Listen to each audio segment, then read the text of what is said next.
Okay, welcome to the video section for episode 307 of the 13th Hour podcast. This is looking at the firearm that the Rocketeer is often associated with. And this is an Airsoft version of the Mauser 7112 or 7113, which is the select fire variant of the Mauser C96, which is the one you more commonly see.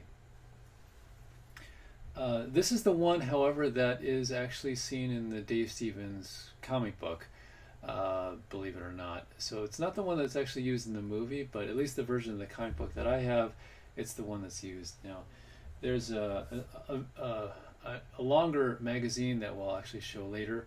It kind of makes it look like something like this. And that's the one that's actually shown in the comic book. And I have a picture of that. You can kind of see right over there. That's the frame in the comic book that we're talking about. But you can often see, like in a lot of these versions that Dave Stevens did, he's often shown using this particular version. It doesn't have the extended magazine. This is the one that I'll be referring to as the C96. Although, unless you see this side of it, which typically has this little selector switch, you can't really tell because you put that in, it basically looks the same. So anyway, I thought this might be interesting to talk about because it functions a lot of the same ways as the one he might have used would have. So this is one that actually will fire these little 6mm BBs, and it uses gas that is filled right there, just like a lighter, butane lighter. There's no gas in this right now, but we'll be filling it up and then shooting it in just a minute. This particular one holds 10 of these rounds. I have another magazine that actually will hold upwards of 20, just like you would see with the real thing in this double stacked kind of configuration. So there is a bolt right here that'll come back, which you can see, and it will actually stay open after the last shot is fired, just like the real thing would. And that's where the rounds would be loaded in the original one with a stripper clip and then ejected. Although in this particular version there's this little like nozzle here that's basically providing pushing these BBs out through air pressure. So you can see there's a sight here. This kind of sight is like the sort of thing you might see on a rifle. This kind of tangent sight, which is there's a little button here that you can use to actually adjust it. And it starts at 50, I believe these are in meters, 50 meters, going up to 150, all the way to a very generous 1,000 meters, which I don't know why you would, I don't even know if you could actually hit anything at that range. But there is, over here you might be able to see it, a place to attach a stock. So this can become a carbine, and so potentially people were thinking that you might need to adjust sights. However, the sight picture is really pretty small. There's like a little notch there that just is a tiny little V. I don't know if you can see that there, but yeah, for a pistol where you're probably just going to be pointing and shooting, I imagine that would be difficult to use. And I don't know, I've never really understood the whole adjusting the sights for a pistol anyway, but it is what it is. That's a kind of that was there on the original one as well, and they copied it here. This over here, this releases the magazine, this little button right here, and then we have the trigger here assembly.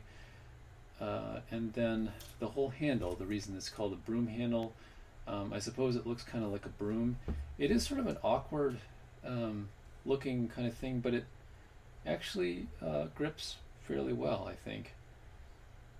And it's not, for the way this is, where this, the bolt and upper part of the receiver is way up there, I don't know, it actually works pretty well. When you stick the magazine in there, it does change the balance of it so that it is more front heavy.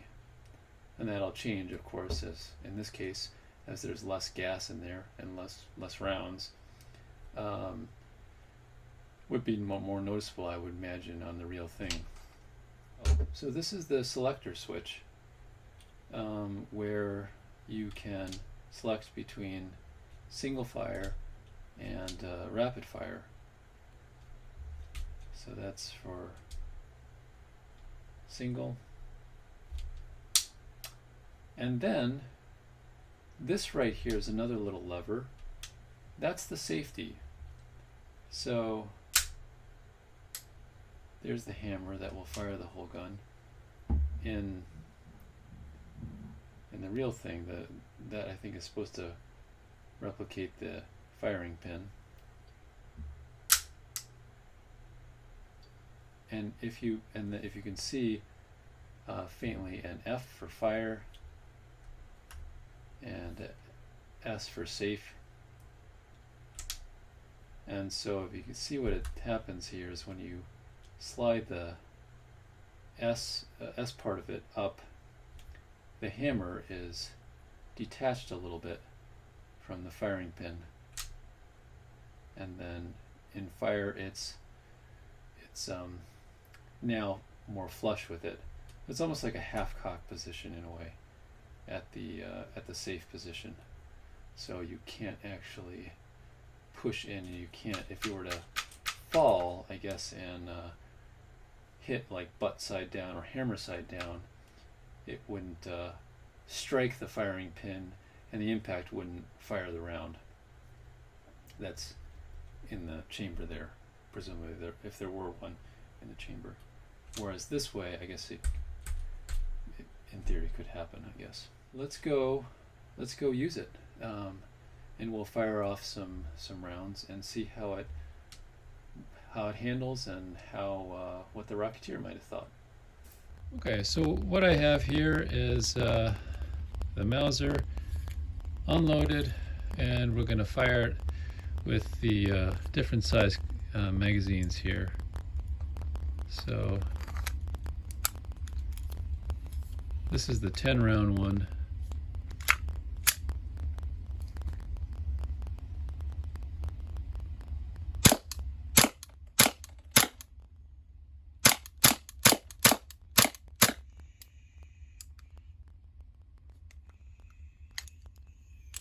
And then here's the 20.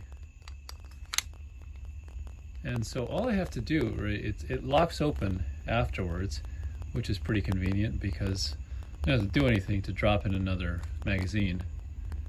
It's just slingshot it forward and it's ready to go. Now, if I had put it on safe that time, all I have to do is disengage the safety and then ready to go. I'll lower it a little bit so you can kind of see.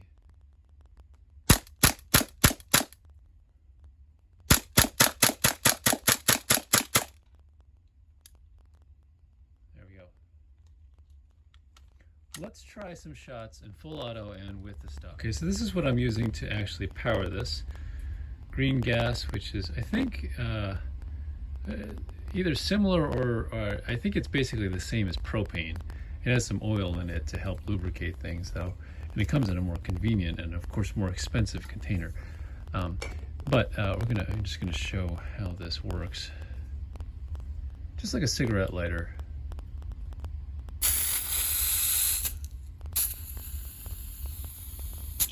There we go. Let's refill this one as well, since I think we'll use this one to be full auto. I found that you can generally get about for every time you put in the gas, you can probably get 2 magazine fulls, but you use a lot more gas when you go through the full auto kind of thing. So let's do this one. We'll put it on safe to be safe, and then we'll attach this stock here. Okay, so I have the stock attached at this point. It just fits right in the back here. And so let's stick in a 10 round mag and just this so you can actually kind of see it. And it's ready to go.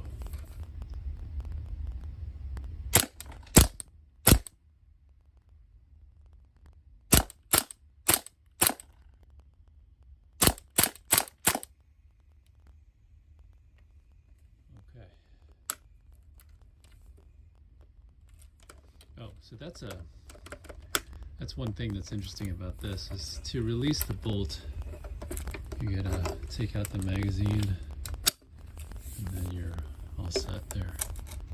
Okay, let's try in full auto. So I will say that having the stock on there actually makes it quite a bit different in terms of its feel. This by itself, I have to say, is kind of awkward in terms of where the balance is. Just holding it like this, it's actually not bad, but when you stick this in here, it really kind of just goes like that.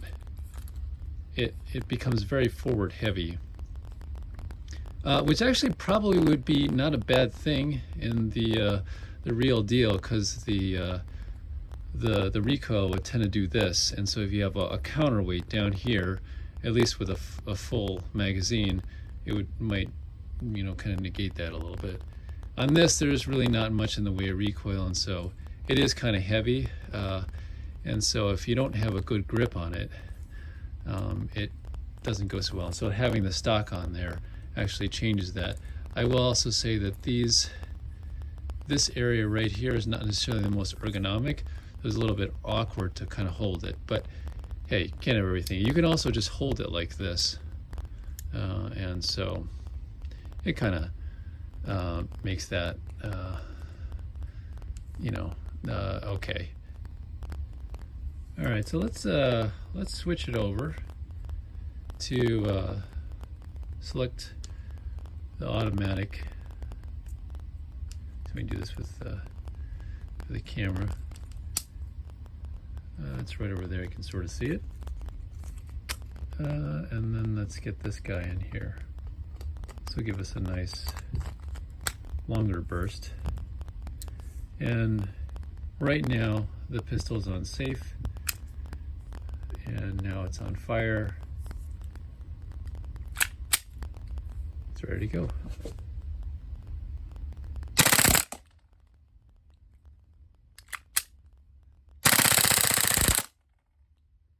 See, in the middle there we had a bit of a jam, but there it is, it locks open. Let's give it another try with the shorter mag. Okay, so this is the 10 round mag, and we're also on full auto with this one. I'm just going to do some short bursts, and I'll try to hold it over here so you can kind of see. And we're out. Let's try it again. This, by the way, is the manufacturer and what it's called. WE is the company that makes this particular airsoft gun. If you want to try to find your own, you can find them around, and on places like eBay, people may have some used ones around. They're made in Taiwan. They're pretty good. They make a lot of ones that are, sort of this similar kind of vintage, historically wise. Interestingly enough, so the Chinese characters right here, so they read Huz a Pao, which basically Huz is a box and then Pao is a gun, and that's what actually what the Chinese actually called this gun. It was like a box gun or box cannon, because of the boxy kind of frame that it has and the boxy magazine it has. So kind of a neat little bit of history there. All right, so I had mentioned that the magazines, you know, they actually, this extended one held 20 rounds. You could actually cram 25 BBs in there. And we talked about before about, you know, kind of putting them in one at a time or with those stripper clips or whatever, and how kind of tedious that might be, especially in the, you know, trying to do that in the heat of the moment or under duress or whatever. Doing it with the little BBs, even, you know, in a relaxed kind of situation, can also be kind of a pain. But I have loaded it up and it is ready to go. We'll see how much gas is left in this one and see how many rounds we can get full auto with this before it runs dry. So let's see if we can get this for the camera. There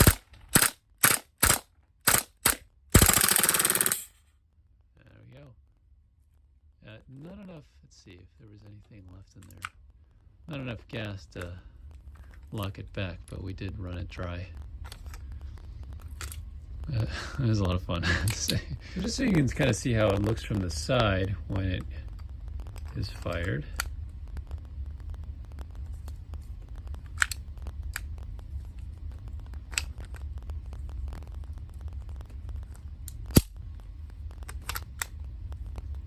Okay, and now there are no rounds in this, but it's cocked, it's ready to go. Has a little bit of gas in there probably. And you can see this bolt that goes back, that will make room for the next round to come up. And in this case, it's when this gets sent home this way, it'll be forcing the BB out this barrel through air pressure. We'll do a last couple here.